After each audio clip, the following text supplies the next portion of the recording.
Let's now get you some breaking news that we are getting on the broadcast. Egyptian President Abdel Fattah El-Sisi has received a phone call from the Indian Prime Minister, Mr. Narendra Modi. The two leaders have discussed the unfolding situations in Gaza as well as the grave security and humanitarian consequences of the ongoing conflict. And we've been told that they've also deliberated upon the possible ways for military de-escalation and also diplomatic efforts to restore peace and stability in the region. Let me take this across to my colleague Siddhant, who's joining us on the broadcast with more details on the story. Siddhant, now that we know about this phone call that the two leaders are involved in, this also comes close on the heels of the Jordanian resolution that India abstained from voting for.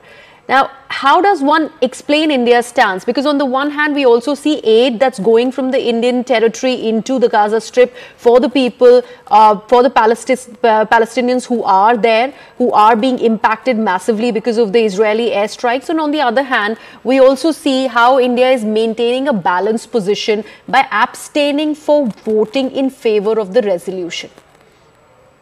Well, yes, that's right. But look, we have friends in Middle East, and perhaps India has been in touch with many of these friendly nations, ally in the Middle East. And in fact, India has a very clear position when it comes to the ongoing war.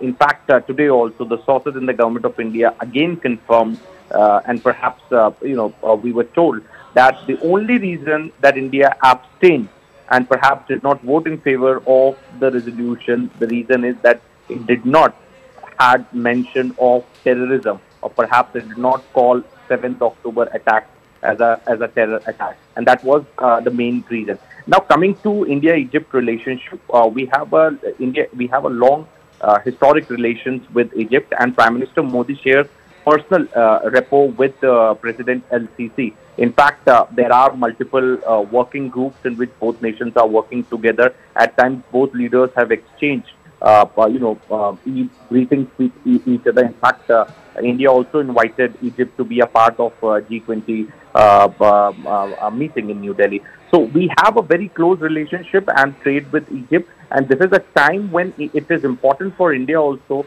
to perhaps be in touch with ally and friends in West Asia, and Egypt being an important player in West Asia, in terms of Rafah border and perhaps the aid which is going inside Gaza. India has sent aid to Egypt, and through Egypt only the aid is going to Gaza. So, that makes Egypt an important player. In fact, the President's office of El-Sisi has confirmed that both leaders spoke about the humanitarian crisis going on in Gaza, and perhaps, what more can be done to resolve and to put end to those humanitarian crises. So, the discussion, the talking point between two leaders was the humanitarian crisis going on in Gaza. But perhaps this confirmation has come from the office of the President of Egypt. Back to you. Thank you so much, Siddhant. Let's now shift focus.